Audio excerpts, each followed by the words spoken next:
Kaya nag-cruise ng landas. Isang foreigner ang pumara sa jeep na sinasakyan ni Felipe. Dahil nakaupo si Felipe sa tabi ng driver, narinig niyang magtanong ang foreigner, "Punta SM." Umiling ang driver. Ipinaliwanag nito sa broken English ang daan papunta sa mall, pero mukhang hindi siya naintindihan ng nalilitong foreigner. Kaya nag-volunteer si Felipe na bumaba ng jeep at ituro sa foreigner kung saan siya sasakay.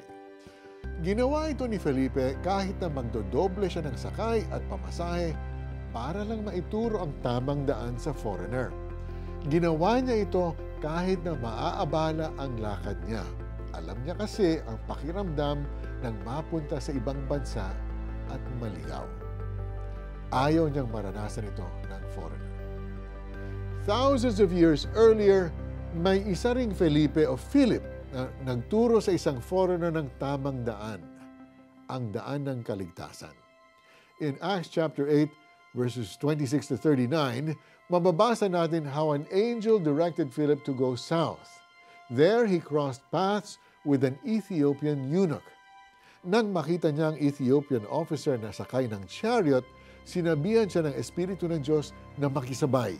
Doon narinig ni Philip na binabasa ng Ethiopian ang part sa Book of Isaiah na tumutukoy kay Jesus. Tinanong ni Philip kung naunawaan ng Ethiopian ang kanyang binabasa. Sumagot naman siya ng, "Hindi nga eh. Paano ko maunawaan ito kung walang magpapaliwanag sa akin?" Philip then began with that passage of Scripture and told him the good news about Jesus. Ang ending ng story, the Ethiopian believed in Jesus and was baptized.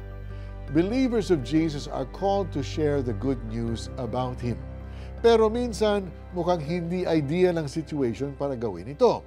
Papupuntahin tayo ng Diyos sa malalayong lugar, may language barrier, kailangan maglabas ng pera, at kung ano-ano pang maituturing na sagabal.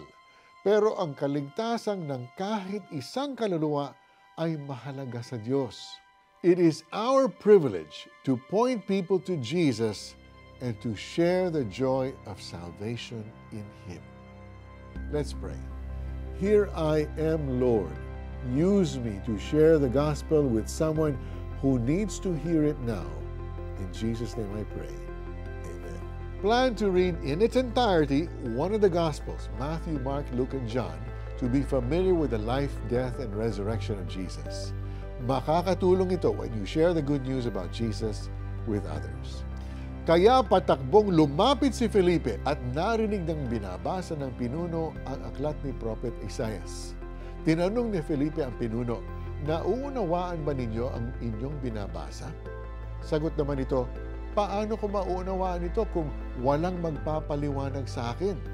At si Felipe ay inanyayahan niyang sumakay sa karwahe at umupo sa kanyang tabi.